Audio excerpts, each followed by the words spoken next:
देख सकते हैं यहाँ 3 कंडक्टर की पॉइंट है जो 3 फेस के लिए है।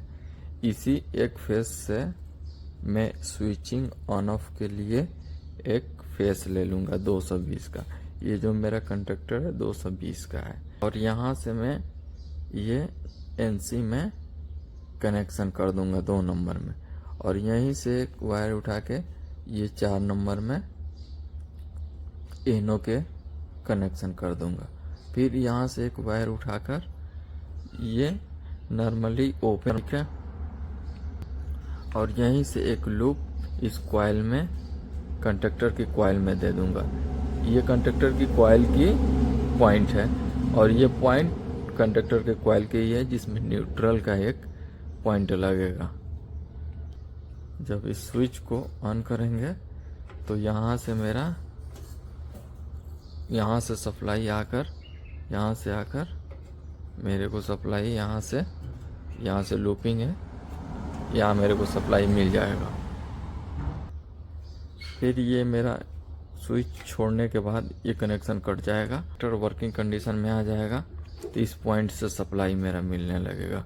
ये नॉर्मली ओपन पॉइंट है, यहाँ देख सकते हैं आप लोग। ठीक है, तो इस वायर से मेरा आएगा कनेक्शन यहाँ और मेरा को यहाँ से सप्लाई मिलकर यहाँ जाएगा और यहाँ आप देख सकते हैं कि लूपिंग है, इस लूपिंग के थ्रू इस कॉइल में जाएगा और ये मेरा जो न्यूट्रल का एक पॉइंट है ये चालू बंद करो ना।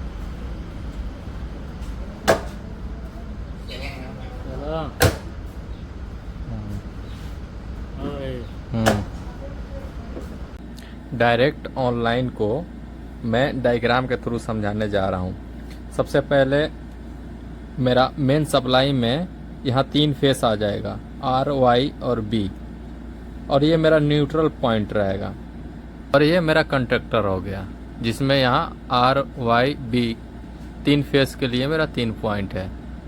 इसी फेस के थ्रू जब कंडक्टर मेरा ये कंडक्टर की कॉइल की पॉइंट है, ये दोनों पॉइंट में जब मेरा 220 का सप्लाई जब जाएगा, कंडक्टर की रेटिंग पे डिपेंड करता है कि कंडक्टर का जो कॉइल है ये कितने वोल्ट का है। ये मान के चलते हैं मेरा ये 220 का है। इसमें जब 220 का सप्लाई देंगे कंडक्टर का जो मेरा कॉइल है ये एनर्जाइज होगा और जब एनर्जाइज होगा तो ये पॉइंट मेरा दबेगा। मेरा सप्लाई L1 से T1 में आ जाएगा, L2 से T2 में आ जाएगा, L3 से T3 में आ जाएगा।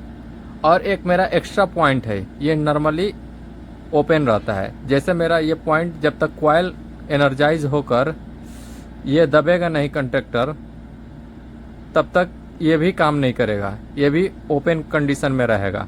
जब ये कॉइल एनर्जाइज होकर ये कंडक्टर वर्किंग में आएगा तो ये सप्लाई यहाँ से मेरा यहाँ निकलेगा। ठीक है, 2 स्विच मेरे को चाहिए, एक NC जो नॉर्मली क्लोज इसको बोलते हैं, इसका फुल फॉर्म होता है, और एक NO जो नॉर्मली ओपन है। इस न्यूट्रल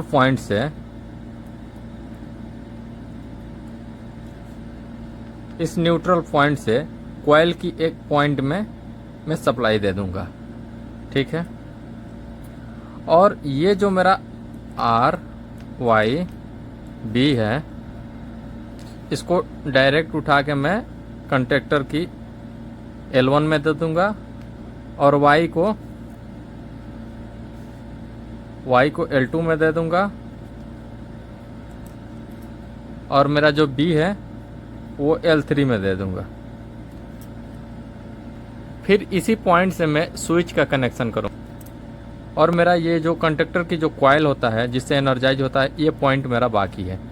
इसकी कनेक्शन के लिए मैं इस एक फेस को उठाकर मैं इस स्विच को दूसरे नंबर पॉइंट पे कनेक्शन कर दूंगा, यही तीनों फेस के किसी एक फेस से। फिर इस कनेक्शन को मैं एनो जो मेरा स्विच है उसके चौथे नंबर में कनेक्ट कर दूंगा।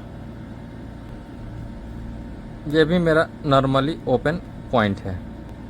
3 से उठाकर मैं इस पॉइंट में कनेक्ट कर दूंगा। सबसे पहले L3 से उठाकर NC के स्विच में, NC के स्विच से उठाकर NO के स्विच में, फिर यहाँ से उठाकर ये कंडक्टर के NO के पॉइंट में, फिर यहाँ से उठाकर मैं इस कनेक्शन को ये कॉइल के पॉइंट में जोड़ दूंगा। फिर लास्ट कंडीशन में मैं इस NC के पॉइंट से उठाकर एक वायर को यहाँ लगा दूंगा। जब मैं प्रेस करूँगा तो मेरा कनेक्शन, ये एक मेरा फेस उठकर यहाँ से आकर यहाँ और यहाँ से आकर यहाँ और इस NO पॉइंट से जाकर इस कॉइल में मेरा सप्लाई मिलने लगेगा। जैसे इस स्विच को मैं छोड़ूंगा तो अपने नॉर्मल पोजीशन में ये आ जाएगा। तो उसके बाद जब ये कंडक्टर मेरा दबेगा तो इस पॉइंट से सप्लाई मेरा आने लगेगा, ये भी पॉइंट दबेगा तो मेरा यहाँ से सप्लाई यहाँ आने लगेगा। तो ये मेरा पॉइंट क्या है, नॉर्मली क्लोज है।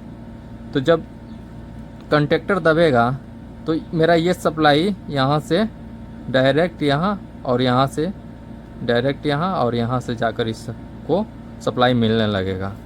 उसके बाद मैं ये 3 फेस को मैं अपने मोटर से कनेक्ट कर दूंगा।